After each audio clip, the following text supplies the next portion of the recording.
මහත්තයා මේ දවස්වල මගේ අම්මා සනීප නැති ඉන්නේ. මහත්තයාට පුළුවන් නම් මහත්තයා මට ජොබ් එකක් දෙන්න බැයිද මහත්තයා? මේ දවස්වල මහත්තයා ජොබ් එකක් දෙන්නේ නැහැ මහත්තයා කවුරුවත්. පුළුවන් නම් මහත්තයා ලොකු පින මහත්තයා මට ජොබ් එකක් දෙන්න මහත්තයා. හරි කොල්ලෝ මම ඔයාලට ජොබ් එකක් දෙන්න. මේ ඔයාලා මොනවද කරන්න පුළුවන් කියලා කියනවා ළමයෝ. මේ ඔයාලට ඕන ජොබ් එකක් දෙන්න අපි ගාව ජොබ් තියෙනවා. එයාගේ මේ ගෙනීමේම කොහොමද? මේ කියන්නේ මේකට අපි ජොබ් එකක් දෙන්න. එහෙම ප්‍රශ්නයක් නෑ. අපිට මේ අපි ඔය සල්ලිකාර මිනිස්සුන්ට විතරයි මේ ජොබ් දෙන්නේ. අපි දුප්පත් මිනිස්සුන්නේ. ඉංගන මිනිස්සුන්ට අපි ගාව ජොබ් දෙනවා අපි.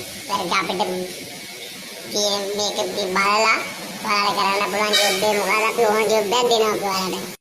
මාත්‍යා පින් සිද්ධනවා මාත්‍යා. මම මේ හැමතැනම ඇවිදලා තමයි මාත්‍යා ඔබිච්චර මම ආවේ. මම ගියුනේ නැත්නම් කඩවල් වලට හැමතැනම ගියා මාත්‍යා මම. ඊට අත්තම මාත්‍යා මේ මම බැරිම දැන මේ මාත්‍යාලා ඔබිච්ච කරාවේ. මාත්‍යාගෙන් මම ජොබ් එකක් ඉල්ල ගන්න අතුගාන ජොබ් එකක් හරි කවන්නේ මාත්‍යා මට දෙන්න මාත්‍යා. හරි. අපි වාර දෙන්න ජොබ් එකක් වන්නන්න. ඔයාට අපි දෙන්න ළමයා අපි වාර දෙනවා වතුර බෝතල් කේස් දෙකක් දෙනවා. හරිද? ඒකට අපි සල්ලි ගන්නෙ නෑ ඔයාගේ. ඔයාට තියෙන්නේ ඒක මේ දෙපොළ අපිට පෙන්නන්න. හරිද? ඊට පස්සේ ළමයා ඔයාටම කියලා ඔයාම කියලා රෝහන් සැකියාවක් වැඩ කරන්න පුළුවන්. එතකොට හරි මහත්තයා. එහෙනම් මහත්තයාට බොහොම පින් මහත්තයා මට ඒක නොදවුවට. හරි මහත්තයා. එහෙනම් මහත්තයා මේ කියන්න මට කොහොමද කරන්න ඕනේ කියලා ඒක මහත්තයා. මම ඒ විදිහේ මහත්තයා කරන්නම් මම හරි කරලා මම පෙන්නන්නම් මහත්තයා. හරි දරුවා මම ඔයාට දෙනවා වතුර බෝතල් කේස් එකක්. ඔයාට තියෙන්නේ ඒකේ කොහේ වුණවත් කමන්නේ මට.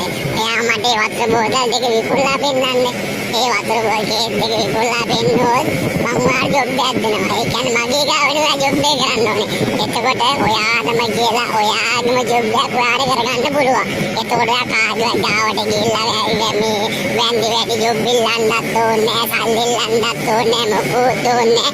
එතකොට ඔය දරුවටම කියලා එතකොට තමන්ගේම කියලා ජොබ් එකක් දරුවට තියෙනවා.